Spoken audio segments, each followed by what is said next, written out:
పిల్లల్ని హాలిడేస్ అనే కాకుండా ఎనీ టైమ్ ఫిజికల్ యాక్టివిటీస్ అనేది బాగా ఎంకరేజ్ చేయాలి ఫస్ట్ ఆఫ్ ఆల్ పిల్లల్లో. ఎందుకంటే ఫిజికల్ యాక్టివిటీస్ చేస్తేనే పిల్లల్లో మెంటల్ హెల్త్ అనేది చాలా ఇంప్రూవ్ అవుతుంది. తద్వారా they can focus on studies. And అట్లేం కాకుండా focus on the projects or any home works ఇలాంటివి ఉన్నప్పుడు కూడా బెటర్‌గా ఫోకస్ చేస్తారు. సో, పర్టిక్యులర్‌లీ హాలిడేస్ మనం ఏం చేస్తాం, హాలిడేస్ కదా! స్కూల్ లేదు కదా! పిల్లోడు రిలాక్స్ అవుతాడు. పర్లేదు టీవీ చూడనివ్వండి ఏమైతది అని చెప్పి ఇవన్నీ గూడా మనం ఫాలో అయ్యి ఎక్కువ మీడియాకి అటాచ్ చేసేస్తాం. మనం గూడా రిలాక్స్ అవుదాం అనుకుంటాం హాలిడే సీజన్ కాబట్టి. బట్ అట్లా కాకుండా పర్టిక్యులర్‌లీ హాలిడే సీజన్‌లో డెఫినైట్‌లీ ఆల్ స్కూల్స్ ముఖ్యంగా స్కూల్ గోయింగ్ చిల్డ్రన్ అయితే డెఫినైట్‌లీ వాళ్ళు ప్రాజెక్ట్స్, హోమ్ వర్క్స్ ఇస్తారు హాలిడేస్‌లో. సో, బెటర్‌గా కొంచెం క్రియేటివ్‌గా ప్రాజెక్ట్స్ ఏమైనా ఉంటే గనక అది మనం డెఫినైట్‌లీ పిల్లలకి మనం హెల్ప్ చేయాల్సొస్తుంది.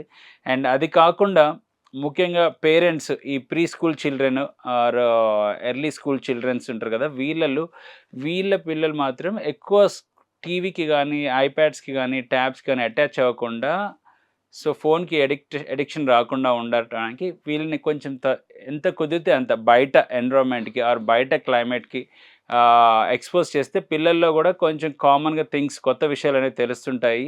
అండ్ మనతో ఎక్కువ టైమ్ స్పెండ్ చేసేది ఈ టైంలోనే కాబట్టి మనము ఎక్కడికెళ్ళినా మనం విలేజెస్‌కెళ్ళినా గూడా అక్కడ వాళ్ళు బయట చుట్టుపక్కల ప్రాంతాలు చూపిచ్చి, వాళ్ళని కొంచెం నేచర్‌కి ఎక్కువ ఎంకరేజ్ చేపిచ్చి చేసుకుంటే బెటర్‌గా ఉంటుంది. అది కాకుండా ఎనీ గేమ్స్ పిల్లలతో రిక్రియేషన్ గేమ్స్, ఎనీ గేమ్స్ మనం పిల్లోడితో ఆడుకోవడం గానీ, మనం స్పెండ్ చేసే విధానం బట్టి కూడా పిల్లలనేవి మానసికంగా ఎక్కువ స్ట్రాంగుంటారు. సెకండ్ థింగ్ అండ్ ఫుడ్ కూడా మనం ఇష్టం వచ్చినట్టు చిరుతిండ్లు ఇవన్నీ పెడుతుంటాం. సో, అవి కూడా కాకుండా కొంచెం ఫోకస్డ్‌గా న్యూట్రిషియస్ ఫుడ్, బయట preservative foods and packed foods అనేవి అవాయిడ్ చేస్తే బెటర్‌గా ఉంటుంది. పర్టిక్యులర్‌లీ హాలిడేస్‌లో.